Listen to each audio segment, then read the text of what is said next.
you get to see behind the curtain, because that's really what it is, man. You are seeing the true world, right? You're seeing good, bad, and different. You're seeing everything. You're seeing the good. You're seeing the evil because there's no cooler feeling than watching a baby being born, with an EMT on the side of a road and seeing everything work out, right? And a new life coming into the world and all of that work in the way it's supposed to. And there's nothing worse than picking up a dead baby and having to put them into a bag and then go notify their parents of, what's going on. So you see all the good, all the bad of the world. And I don't know, man. It changes you. It changes the essence of who you are and how you view things, and it challenges you, man.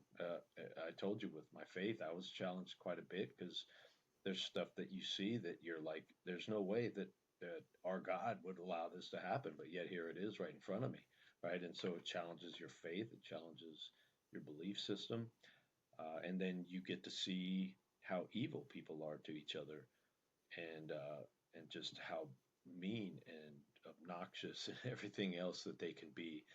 But on the flip side of that, I've watched people be absolute great human beings at the same time. So it's this weird dichotomy of just seeing everything for what it is. And that's why I compare it to the Matrix, because you truly do have two worlds that you're functioning in. And then you got to learn how to navigate that piece of it, right? The two world thing, because I don't, you try to protect your family from that world creeping into your home life. And then that becomes a whole thing of its own, because you tend to isolate and shut yourself off. And it's because it's a protection mechanism, but that can damage relationships as well. So it's a lot, man. It's a lot.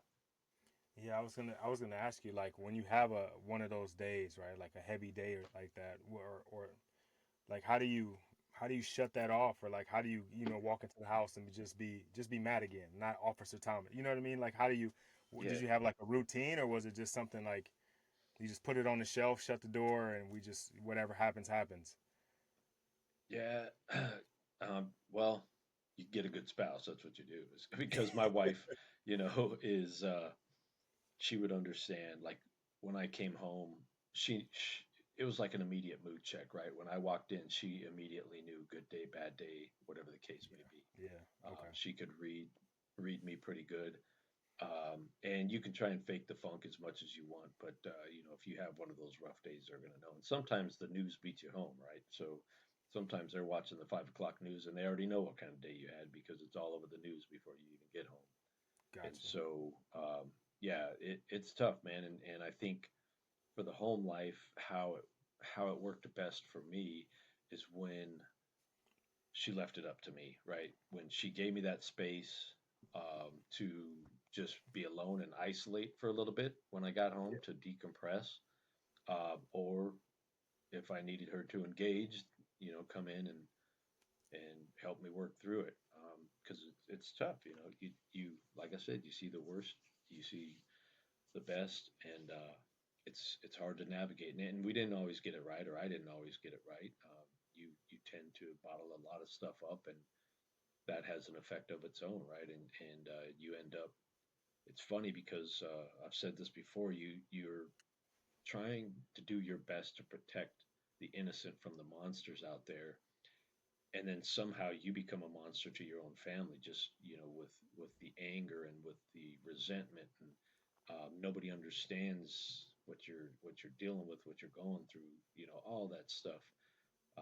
And so you have to learn how to navigate that too. And again, um, getting faith back in my life, man, that was just a game changer for me, and allowed me to just connect better with my loved ones.